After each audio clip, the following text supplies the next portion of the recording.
అయ్యయ్యో, నేనేం డబ్బున్నాను కాదండి. బిల్లు కట్టడానికి 10 సార్లు చూసుకున్నాను. ఇది నా నెల జీతం. లక్కీగా నిన్నే పడింది. ఈ రోజుకైతే లక్ వల్లే కట్టగలిగాను. కానీ 5 సంవత్సరాల తర్వాత it be because of my hard work.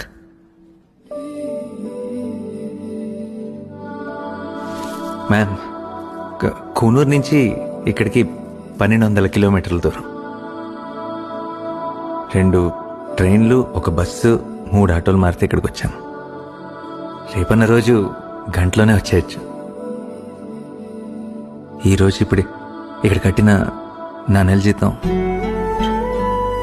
నా సొంత స్టూడియో పెట్టుకున్న తర్వాత గంటలోనే సంపాదించవచ్చు. మీరు మన మధ్య